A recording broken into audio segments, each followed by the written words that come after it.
Olá pessoal, neste vídeo eu vou falar e analisar o que aconteceu na cidade de Saudades, no estado de Santa Catarina, a chacina. Um homem de 18 anos cometeu uma atrocidade enorme. E também vou falar dos 33 deputados federais que votaram contra o PL 4754/16 e colocaria freios nos ministros do STF. Mas e aí, pessoal, beleza? Tudo bem com vocês? Seja bem-vindo aqui ao canal F. Carvalho, Cristianismo e Política. Eu sou pastor e é uma honra estar aqui com vocês, trazendo este conteúdo e trazendo análise da cosmovisão, debaixo da cosmovisão bíblica cristã.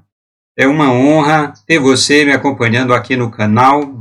Dou as boas-vindas, você que está chegando agora no canal, se inscreveu, e também aqueles que já estão inscritos há bastante tempo, por gentileza, confere se a sua inscrição está ok e se o sino está acionado, para que você possa receber os vídeos novos quando eu colocar aqui no canal.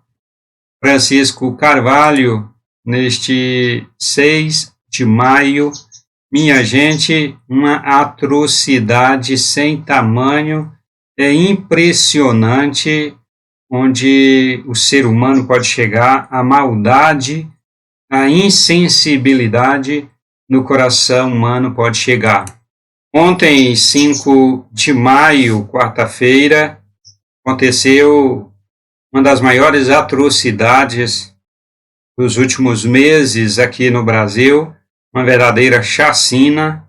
Um rapaz de 18 anos, um homem, de 18 anos, entrou em uma creche e assassinou 3 crianças e 2 adultos, 2 mulheres, uma professora e outra funcionária da creche. Depois tentou se matar. Se trata deste sujeito aqui, o Fabiano Kipper, eu acho que é assim que se pronuncia. E aí, pessoal, me ajuda aí, é Kipper ou Kipper? Me ajuda aí. De 18 anos, atacou, minha gente, um verdadeiro ato de maldade. 5 pessoas, como eu disse, na creche, na cidade de Saudades, no estado de Santa Catarina. Lamentamos, juntamente com os familiares, a perda dos seus entes queridos, inocentes, foram assassinados por um ser humano que é até difícil a gente chamar de ser humano. Eu pergunto, meus amigos, o que estas 2 mulheres e essas crianças tinham a ver com aquele sujeito? O que elas fizeram para eles? Claro que não fizeram nada, não tinha nada a ver com os maus sentimentos dele. Se armas devidamente legalizadas estivessem no lugar certo e na hora certa, este sujeito não teria tirado a vida de 5 pessoas. Repito, se armas devidamente legalizadas estivessem no lugar certo e na hora certa, menos famílias estariam sofrendo a perda dos seus entes queridos no dia de ontem e nos dias subsequentes. Menos famílias. Precisamos pensar e não podemos parar de falar nessa questão. O presidente Bolsonaro se pronunciou sobre esta chacina e ele disse o seguinte: difícil é entender como um ser humano pode ser tão cruel a ponto de invadir uma creche e covardemente tirar a vida de inocentes crianças e suas professoras. Nesse momento, só Deus pode dar força e confortar os corações daqueles que viveram esse terror na manhã de ontem. E o presidente continuou aqui, que a fé na certeza do amor de Cristo e da justiça divina seja o combustível para suportar a dor da perda.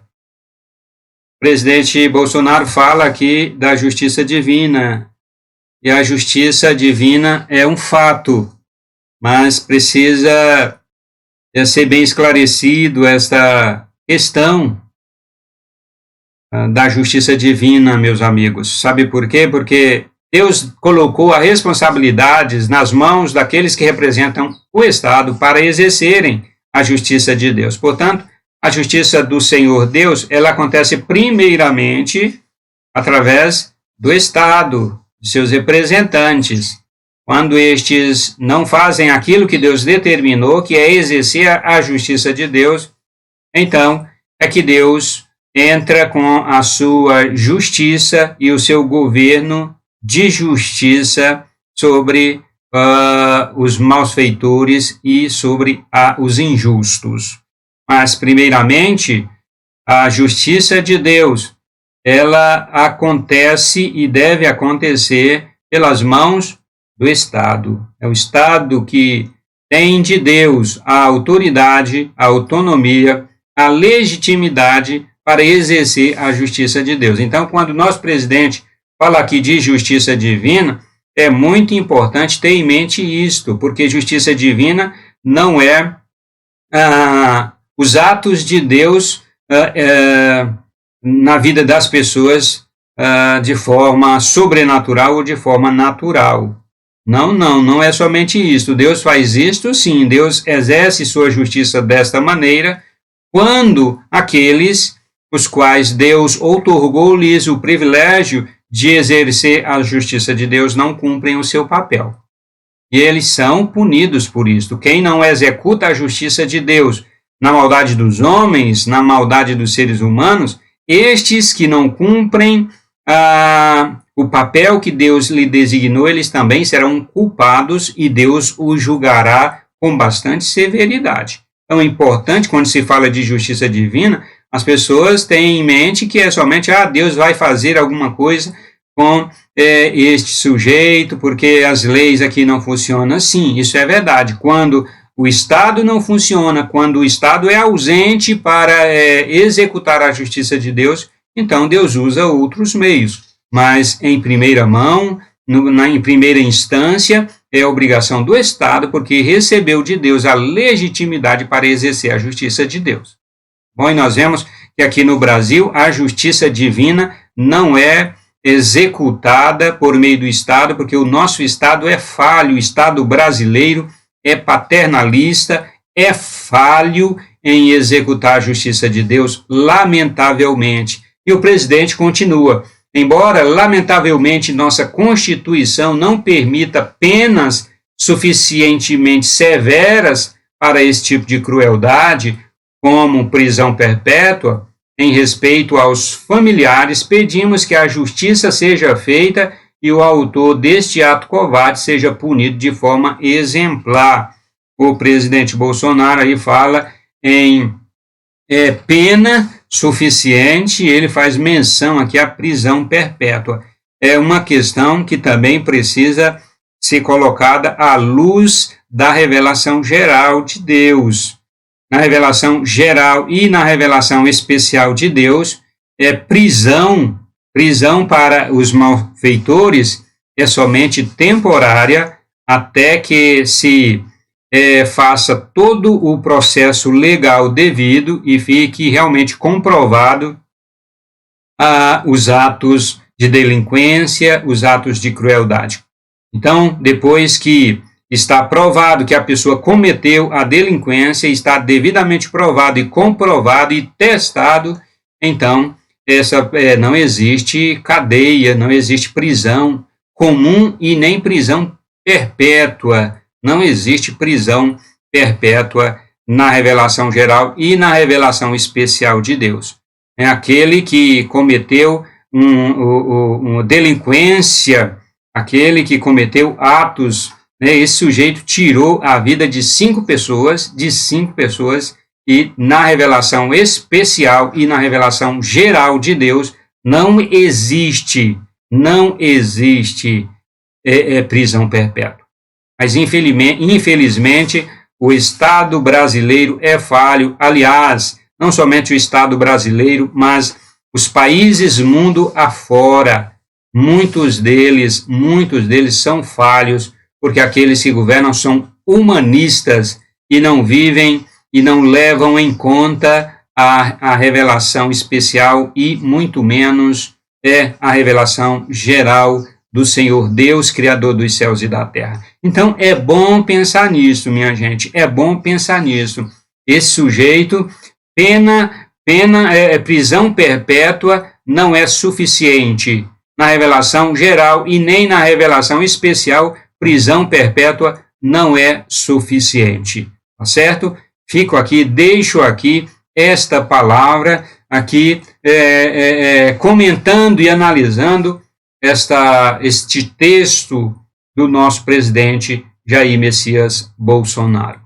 Meus amigos, eu fiz um vídeo ontem falando dos deputados federais que votaram contra o PL 4754, que criava a possibilidade de ministros do STF serem punidos, inclusive com impeachment, por ultrapassarem os limites do STF e invadirem os poderes legislativo e executivo. Pois bem, fiz o vídeo ontem falando sobre isto, mas vou falar aqui de novo, apresentar para vocês a lista dos deputados, a relação dos deputados com os seus respectivos partidos, as siglas partidárias, para que você possa guarda esta lista, porque ela vai ser muito importante.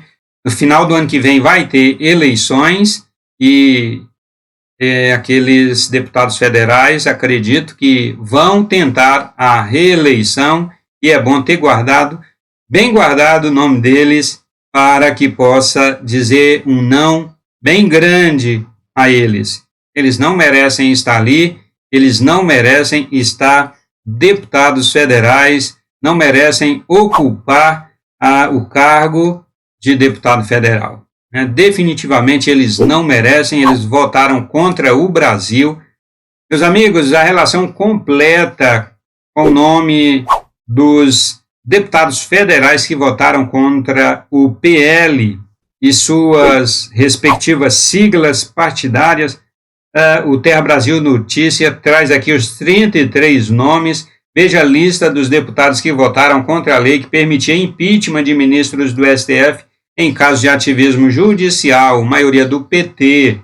Vamos para a lista: Aguinaldo Ribeiro, do PP da Paraíba, Alencar S. Braga, do PT de São Paulo, Baleia Rossi, do MDB de São Paulo, Darcy de Matos, do PSD de Santa Catarina, Edilásio Júnior, PSD do Maranhão, Fábio Tradi, do PSD do Mato Grosso do Sul, Félix Mendonça, do PDT da Bahia, Fernanda Melchioma, do PSOL, do Rio Grande do Sul, Gervásio Maia, do PSB da Paraíba, Gleis Hoffmann, do PT do Paraná, Irã Gonçalves, do PP do Paraná, José Guimarães, do PT do Ceará, o Juarez Costa, do MDB do Mato Grosso,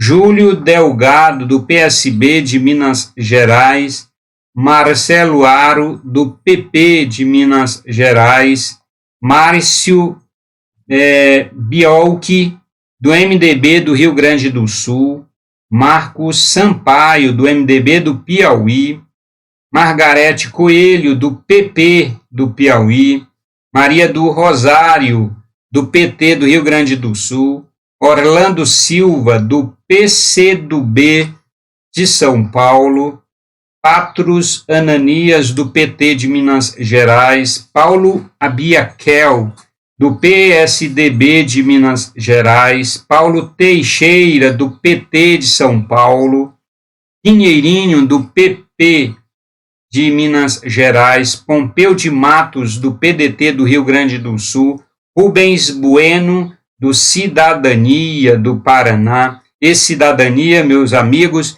é um partido socialista, sim, muito perigoso, muito perigoso.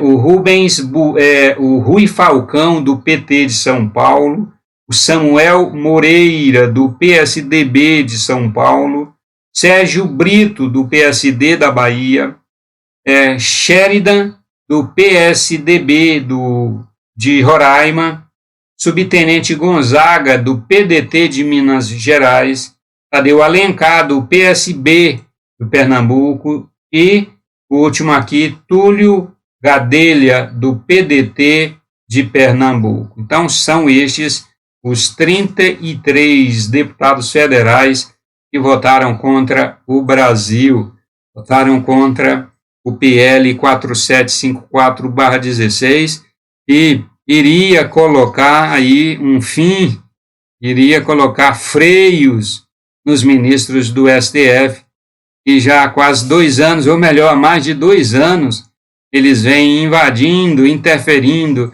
no Executivo e no Legislativo, e estes deputados aqui, na CCJ, votaram contra o PL que poderia estabelecer estes freios naqueles ministros do STF. Tá certo, minha gente? Guarde bem esses nomes aí, porque eles não podem ser reeleitos. Esses aqui, eles não trabalham para o Brasil, eles não querem o bem do Brasil. Definitivamente, eles não podem ser eleitos, eles não merecem uma cadeira ali na Câmara dos Deputados Federais, porque eles não pensam no Brasil, eles não pensam no bem da nação, eles têm alguma espécie de dependência, de rabo preso com os ministros do STF, e então eles votam assim. Ou então é a própria ideologia, visão de mundo deles. Essa visão de mundo comunista, socialista, progressista e positivista desses deputados federais, aí um atraso, é uma visão de mundo que é um atraso para a nossa nação brasileira. Então, eles não podem ser reeleitos, pelo amor de Deus, pelo amor do nosso Senhor Jesus Cristo. Jesus Cristo dá a oportunidade, o Senhor nosso Deus dá a oportunidade aos brasileiros de escolherem pessoas, candidatos do bem, candidatos que pensam no bem da nação, candidatos que têm uma agenda, uma proposta e uma agenda de governo para o bem da nação. Deus dá essa oportunidade.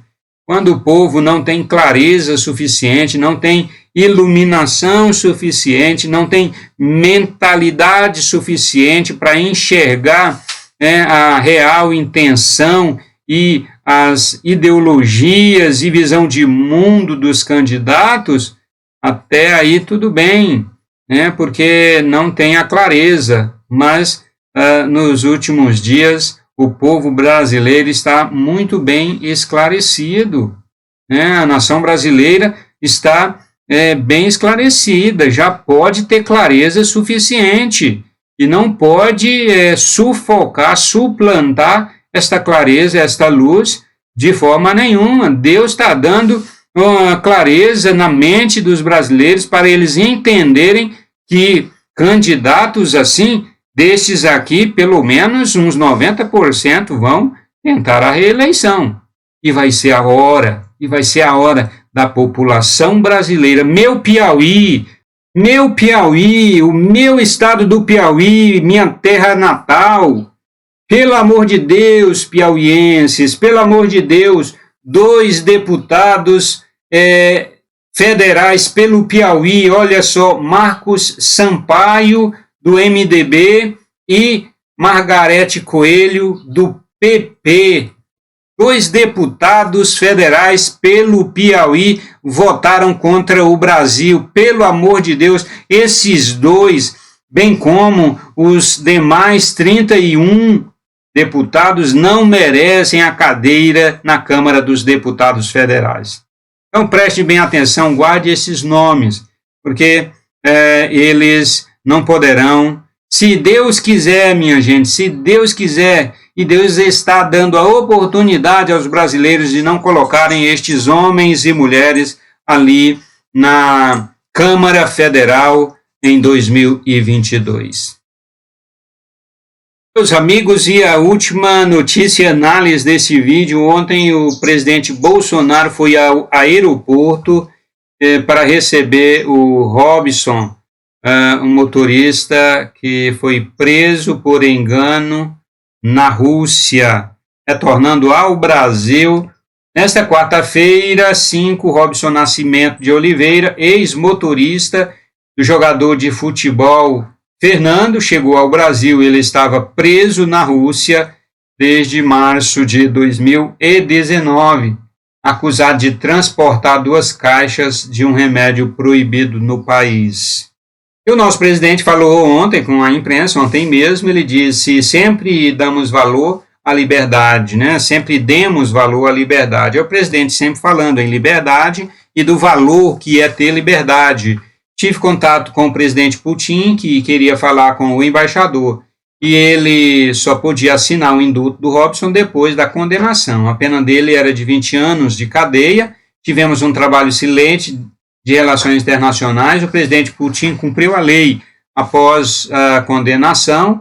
Vamos buscar o indulto dele, né, do Robson. Várias autoridades entraram no circuito.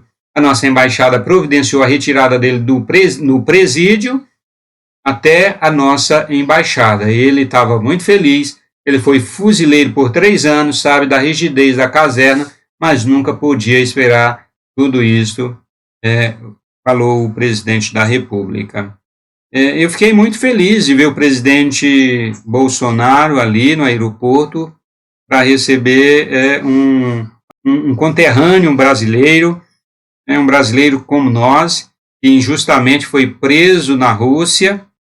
Tá certo, minha gente? Fiquei realmente feliz, mas me ocorreu algumas questões enquanto eu via a imagem do presidente indo de encontro ao Robson, apertando a sua mão e dando um abraço.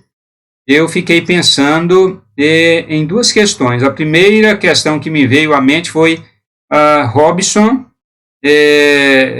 será agradecido ao presidente Bolsonaro? O presidente foi aguardou ele no aeroporto, o recebeu, e está fazendo todo o possível para que ele tenha a sua liberdade restaurada. E aquela cena do presidente apertando a mão, abraçando o Robson, para mim foi bastante simbólica e muito significativa. Eu vi como algo simbólico e significativo. Me ocorreu de Robson terá gratidão à altura do que o presidente Bolsonaro fez. A gratidão no coração do Robson é a altura da ação de generosidade do presidente Bolsonaro. E outra questão que me ocorreu estaria o presidente Bolsonaro sinalizando à Rússia, às autoridades russas, o cuidado e o zelo, a sua preocupação com a questão da liberdade e de todas as formas de liberdade? Estaria o presidente Bolsonaro dando uma lição ao mundo, à Rússia principalmente, de quanto ele preza pela liberdade? Estas 2 questões me vieram à mente e ao coração enquanto eu via aquelas cenas, aquelas imagens do presidente Bolsonaro apertando a mão e abraçando ao Robson.